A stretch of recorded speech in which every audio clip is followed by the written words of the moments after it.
Trump veut diviser pour mieux régner, en isolant la Chine tout en rassurant ses alliés. Des négociations entre Donald Trump et la Chine sur les taxes douanières? Après des surtaxes de 145%, des répliques chinoises à 125%, des marchés boursiers qui s'effondrent, et des volte-face inattendues. Que se passe-t-il vraiment? Quelles sont les intentions de Trump derrière cette guerre commerciale explosive? Est-ce un coup de génie ou un pari risqué? Accrochez-vous, parce qu'on va tout décrypter dans cette vidéo. Pour comprendre ce qui se passe, remontons un peu en arrière. Depuis des décennies, les États-Unis accusent la Chine de pratiques commerciales déloyales, subventions massives à leurs entreprises, dumping de produits à bas prix, et un déficit commercial colossal. En 2024, ce déficit s'élève à 918 milliards de dollars. Autrement dit, les Américains achètent bien plus à la Chine que l'inverse. Et ça, pour Trump, c'est inacceptable. Quand Trump revient au pouvoir en 2025, il remet sur la table une de ses armes favorites, les taxes douanières. Mais cette fois, il voit grand. Très grand.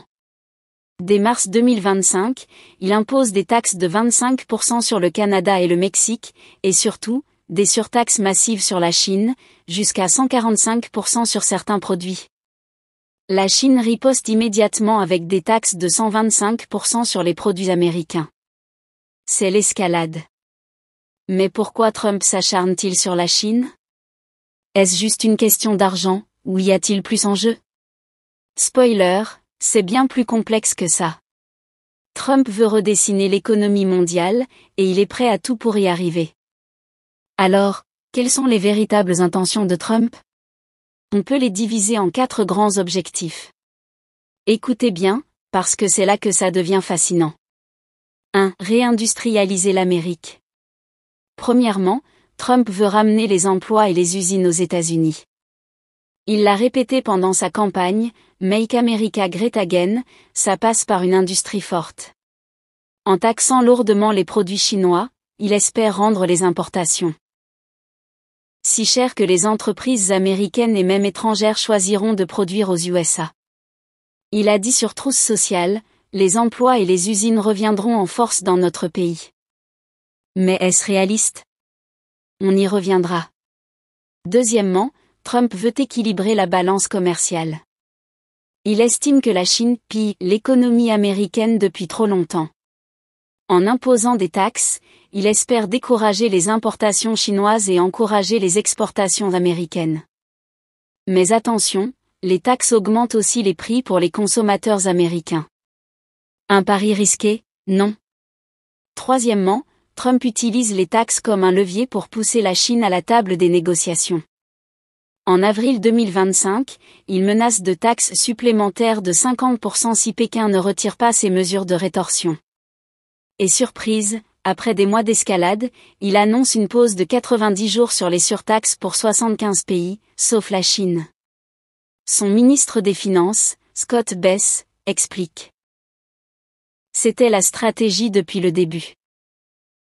Trump veut diviser pour mieux régner, en isolant la Chine tout en rassurant ses alliés. Et enfin, le plus important, Trump voit la Chine comme un rival stratégique.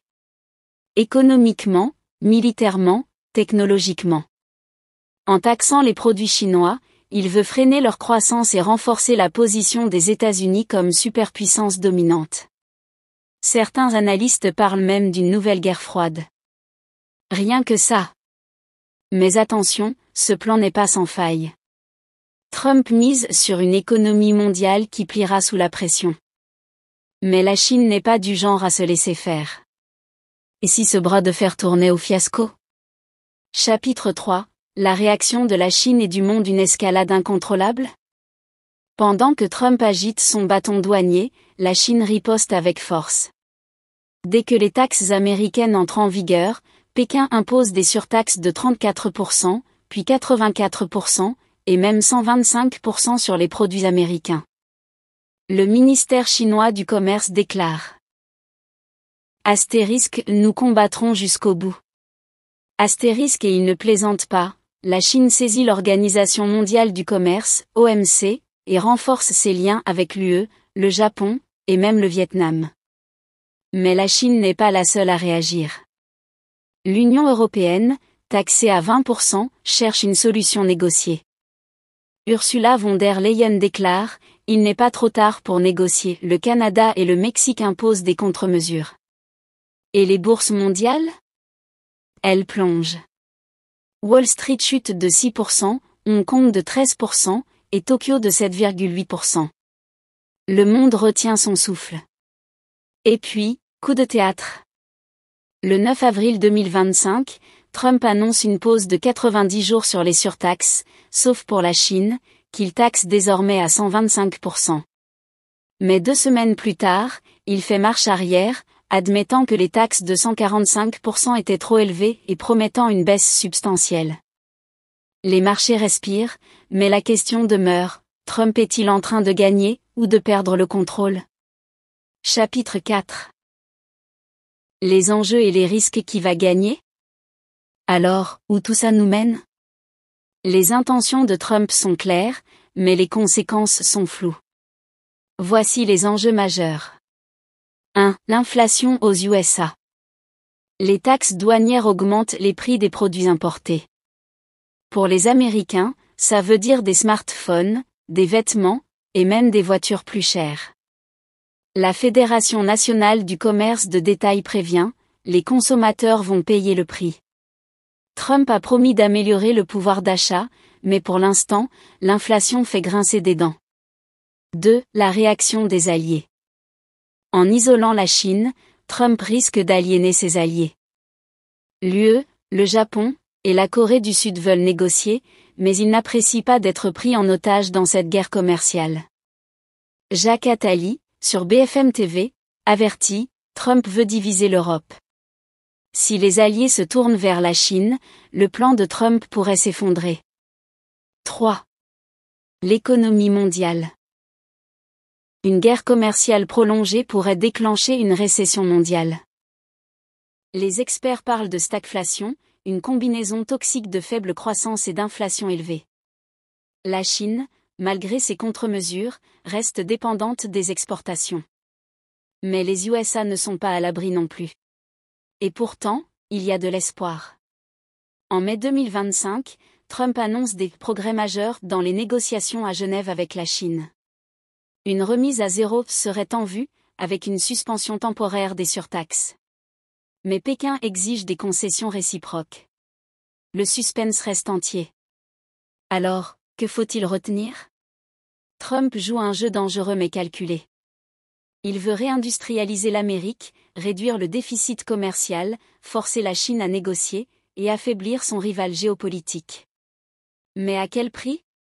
Entre inflation, tension avec les alliés, et risque de récession, cette guerre commerciale pourrait redessiner l'économie mondiale, ou la plonger dans le chaos. Une chose est sûre, les prochaines semaines seront décisives. Est-ce que Trump réussira son pari, ou est-ce que la Chine aura le dernier mot ? Dites-nous ce que vous en pensez en commentaire. Et si vous avez aimé cette analyse, partagez la vidéo et abonnez-vous pour plus de décryptage. On se retrouve bientôt pour un nouveau sujet brûlant. À plus. Des négociations entre Donald Trump et la Chine sur les taxes douanières ? Après des surtaxes de 145%, des répliques chinoises à 125%, des marchés boursiers qui s'effondrent, et des volte-face inattendues. Que se passe-t-il vraiment ? Quelles sont les intentions de Trump derrière cette guerre commerciale explosive ? Est-ce un coup de génie ou un pari risqué ? Accrochez-vous, parce qu'on va tout décrypter dans cette vidéo. Pour comprendre ce qui se passe, remontons un peu en arrière. Depuis des décennies, les États-Unis accusent la Chine de pratiques commerciales déloyales, subventions massives à leurs entreprises, dumping de produits à bas prix, et un déficit commercial colossal. En 2024, ce déficit s'élève à 918 milliards de dollars. Autrement dit, les Américains achètent bien plus à la Chine que l'inverse. Et ça, pour Trump, c'est inacceptable. Quand Trump revient au pouvoir en 2025, il remet sur la table une de ses armes favorites, les taxes douanières. Mais cette fois, il voit grand. Très grand. Dès mars 2025, il impose des taxes de 25% sur le Canada et le Mexique, et surtout, des surtaxes massives sur la Chine, jusqu'à 145% sur certains produits. La Chine riposte immédiatement avec des taxes de 125% sur les produits américains. C'est l'escalade. Mais pourquoi Trump s'acharne-t-il sur la Chine? Est-ce juste une question d'argent, ou y a-t-il plus en jeu? Spoiler, c'est bien plus complexe que ça. Trump veut redessiner l'économie mondiale, et il est prêt à tout pour y arriver. Alors, quelles sont les véritables intentions de Trump? On peut les diviser en 4 grands objectifs. Écoutez bien, parce que c'est là que ça devient fascinant. 1. Réindustrialiser l'Amérique. Premièrement, Trump veut ramener les emplois et les usines aux États-Unis. Il l'a répété pendant sa campagne, Make America Great Again, ça passe par une industrie forte. En taxant lourdement les produits chinois, il espère rendre les importations si chères que les entreprises américaines et même étrangères choisiront de produire aux USA. Il a dit sur Truth Social, les emplois et les usines reviendront en force dans notre pays. Mais est-ce réaliste? On y reviendra. Deuxièmement, Trump veut équilibrer la balance commerciale. Il estime que la Chine pille l'économie américaine depuis trop longtemps. En imposant des taxes, il espère décourager les importations chinoises et encourager les exportations américaines. Mais attention, les taxes augmentent aussi les prix pour les consommateurs américains. Un pari risqué? Non. Troisièmement, Trump utilise les taxes comme un levier pour pousser la Chine à la table des négociations. En avril 2025, il menace de taxes supplémentaires de 50% si Pékin ne retire pas ses mesures de rétorsion. Et surprise, après des mois d'escalade, il annonce une pause de 90 jours sur les surtaxes pour 75 pays, sauf la Chine. Son ministre des Finances, Scott Bess, explique. C'était la stratégie depuis le début.